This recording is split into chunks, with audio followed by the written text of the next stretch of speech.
Hey everyone, and welcome back for another deep dive. Yes, welcome back. Today, we're going to kind of a different place than we normally go, Oh, yeah. and we're going to be talking about Clay Shaw. Clay Shaw. Now, you may or may not know that name, but he was a prominent businessman from New Orleans. That's right. But what's interesting about him is that he was investigated for a possible role in the assassination of JFK.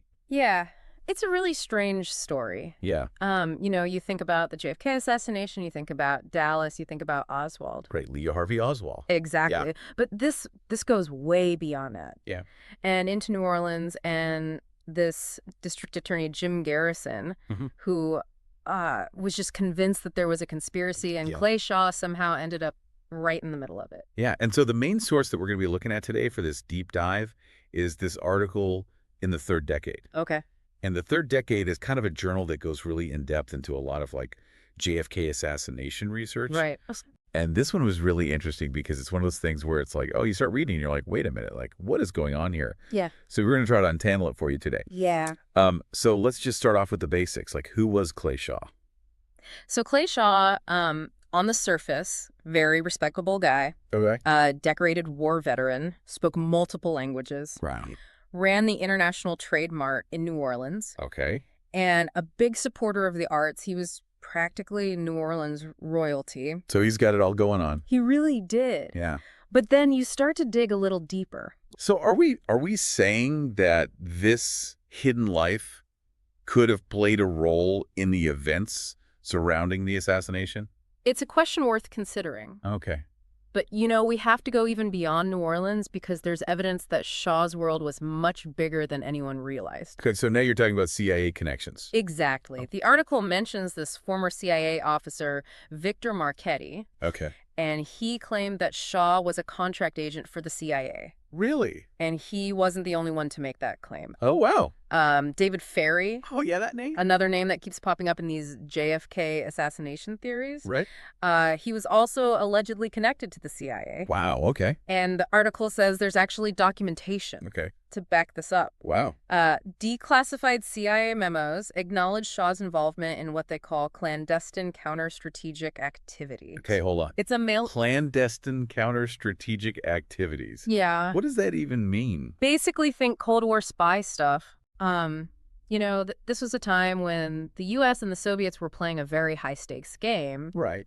And the article says that Shaw's activities likely involved covert operations, Okay. perhaps in places like Eastern Europe or Latin America, where the U.S. was really trying to gain an edge. So we have this seemingly upstanding citizen Right. who may have been a CIA operative. On the side, yeah. Wow. But how does this connect to Jim Garrison and the JFK assassination? Well, that's where it gets even more tangled. Okay. And this is where the mysterious Clay Bertrand comes in. Okay.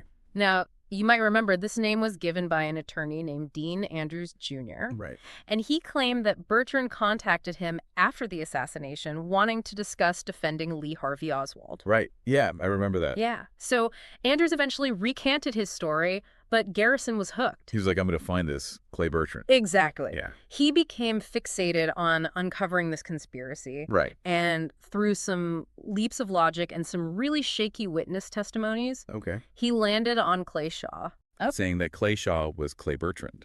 Oh, wow. Okay. The key witness in all of this was a man named Perry Russo, Okay. and under sodium pentothal and hypnosis, Oh, wow. which are methods that are highly questionable. Yeah. Russo claimed he'd met Shaw, who he knew as Clay Bertrand, at David Ferry's apartment. Okay. But Russo's story was full of holes and contradictions. Okay.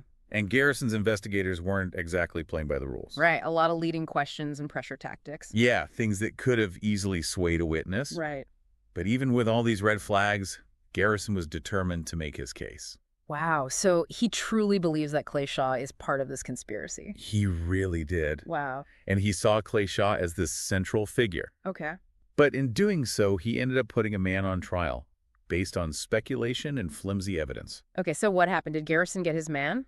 Let's just say the trial did not go as Garrison had planned. Okay. In fact, it was a major blow to his entire investigation. Oh, no. Yeah. Okay, so let's talk about that when we come back. So last time we were talking about Jim Garrison and how he was so sure that Clay Shaw was part of this JFK assassination conspiracy. Right. And it all really hinged on this this mysterious figure, Clay Bertrand. Right, this Clay Bertrand. And the thing is, that lead was based on the word of this attorney, Dean Andrews Jr. Right, Dean Andrews. Whose story changed more times than a chameleon in a rainbow. It did. I mean, first he told the authorities that Bertrand contacted him about defending Oswald, even gave a description. And then he said he just made it up. Yeah, he claims he was on some heavy meds in the hospital and just completely fabricated the whole thing. Unreliable narrator. Much. Talk about it. Yeah. But it gets weirder.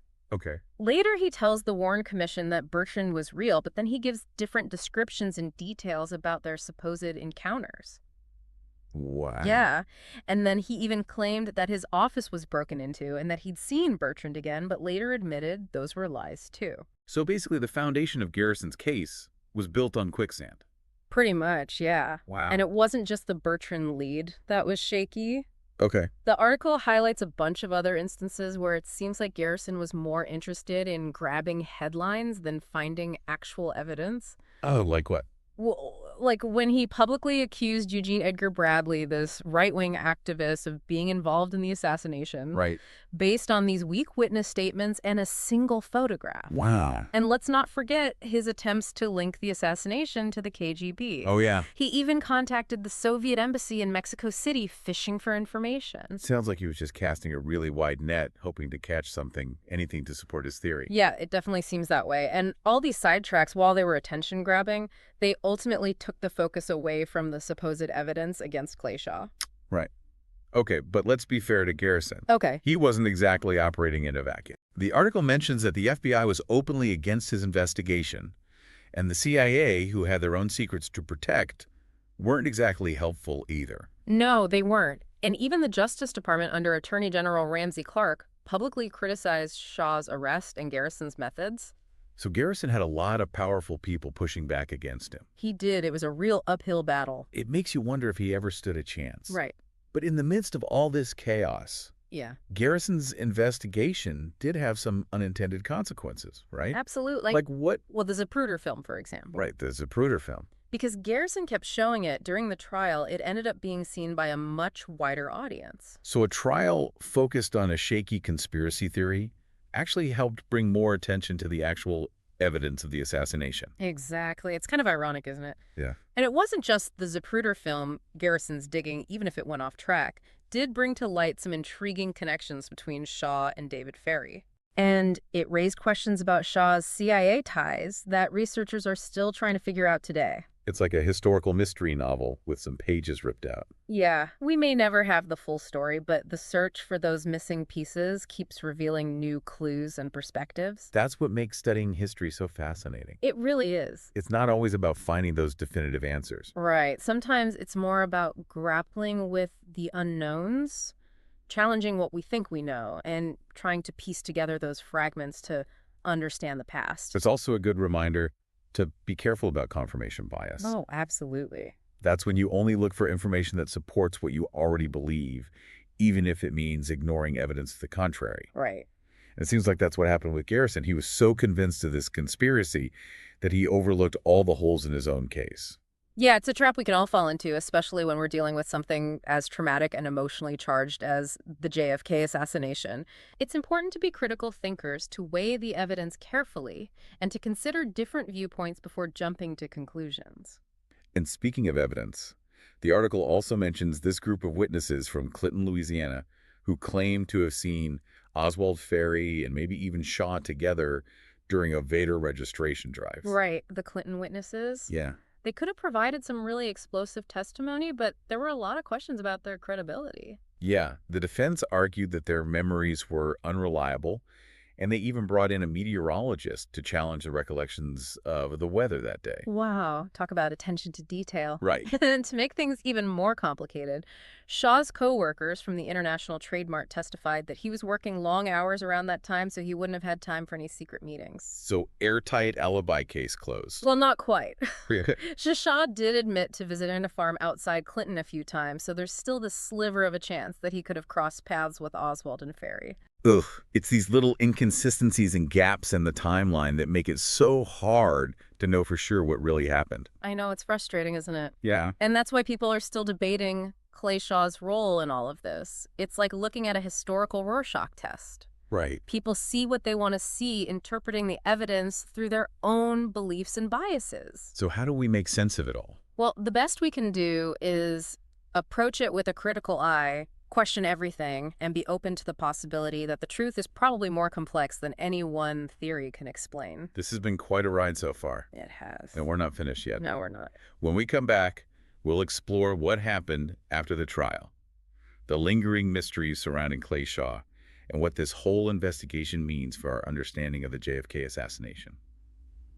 Welcome back to our deep dive all about Clay Shaw and this New Orleans businessman who got caught up in the JFK assassination investigation. Right, we've been talking about a lot so far. You know, his double life, his alleged CIA connections, and, of course, Jim Garrison's very controversial investigation.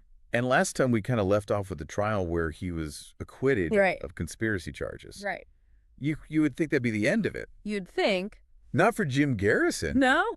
According to the article, just 2 days after the acquittal, Garrison hit Shaw with a new charge. Oh, wow. What was it? Perjury. Perjury. He claimed that Shaw had lied on the stand when he denied knowing Lee Harvey Oswald and David Ferrie. But wait a minute. Didn't the jury already reject that whole idea when they found him not guilty of conspiracy? It really seemed like Garrison was just trying to get a second bite at the apple. He was so determined to salvage his reputation and prove that this investigation wasn't a total waste of time. But what about Perry Russo? Oh, yeah. The key witness in the first trial. Did he play a role in this new perjury charge? Unfortunately, yes. Garrison tried to use Russo's testimony again to support the perjury case, even though Russo's credibility was already shot after that first trial. Are you serious? Yeah. After all those inconsistencies and questionable hypnosis techniques, Garrison actually thought Russo's word would hold up in court. Well, That's wishful thinking. it backfired. Yeah. Big time. Russo refused to testify this time, Okay. invoked his Fifth Amendment right against self-incrimination. He even switched sides and provided a statement to Shaw's defense team detailing how Garrison's investigators had pressured him and manipulated his testimony. Talk about a plot twist. It's a crazy story. Wow. So the court issued a permanent injunction barring Garrison from ever prosecuting Shaw for perjury. Wow. And that decision was upheld by the U.S. Supreme Court. Wow. Okay, so in the end, justice was prevailed. Yeah. And Clay Shaw was totally vindicated. Yes. But it's still, you can't ignore the toll that this must have taken on him. Right. I mean, he was financially ruined from legal fees, publicly humiliated by having his private life exposed and forever associated with, one of the most controversial events in American history. It's a reminder that even when someone is proven innocent, the accusations alone can be incredibly damaging. Absolutely. And it's also a cautionary tale about how the pursuit of a conspiracy theory, no matter how well-intentioned, can sometimes go way off the rails. Right. Garrison's obsession with proving this theory really blinded him to the real damage that he was causing. It really shows how important it is to be aware of confirmation bias. Absolutely. And to be willing to question our own beliefs, even when we really, feel strongly about them. Right. But as much as Garrison's investigation was flawed, it did have some unintended consequences that ended up shaping how we understand the JFK assassination. So you're talking about the Zapruder film again? I am, by constantly showing it during the trial. Garrison inadvertently made it a focal point for future analysis and debate. It's almost funny how a trial based on a shaky conspiracy theory actually contributed to a more serious and evidence-based investigation of the assassination. Right. It's one of those weird twists of history. Yeah. And it wasn't just the Zapruder film. Garrison's investigation, for all its faults, did bring to light those connections between Shaw and David Ferrie. Right. And raised questions about Shaw's CIA ties that people are still digging into today. So after all this, where does that leave us with Clay Shaw? Well, we've learned about his public life, his hidden life, his potential ties to intelligence agencies. Right. But we still don't know for sure what role, if any, he played in the events surrounding the assassination. Right. And that's the enduring mystery of this case. Yeah. We have all these pieces of the puzzle, but we might never have the full picture. Right. And I think that's what makes it so fascinating. Yeah. It forces us to grapple with that ambiguity and draw our own conclusions based on the evidence. It's like that historical Rorschach test that we were talking about. Exactly. Everyone sees something different depending on their own perspective. Right. And that's why it's so important to approach this with a critical mind, question everything and be open to the possibility that the truth is more complex than any single theory can explain. Well, this has been an incredible deep dive. It has. Into the world of intrigue, conspiracy theories, and the search for truth. And a reminder that history is rarely black and white. Yeah. It's full of gray areas, conflicting accounts, and unanswered questions. And ultimately, it's up to each of us to engage with that evidence, think critically, and form our own interpretations of the past, knowing that those interpretations might change as new information comes to light. Well, thanks for joining us on this deep dive into the life of Clay Shaw and his entanglement with the JFK assassination. We hope this has given you some new perspectives on this complex and fascinating case. And remember, the search for understanding and meaning in history is an ongoing process. Yes. So keep exploring, keep asking questions, and keep an open mind.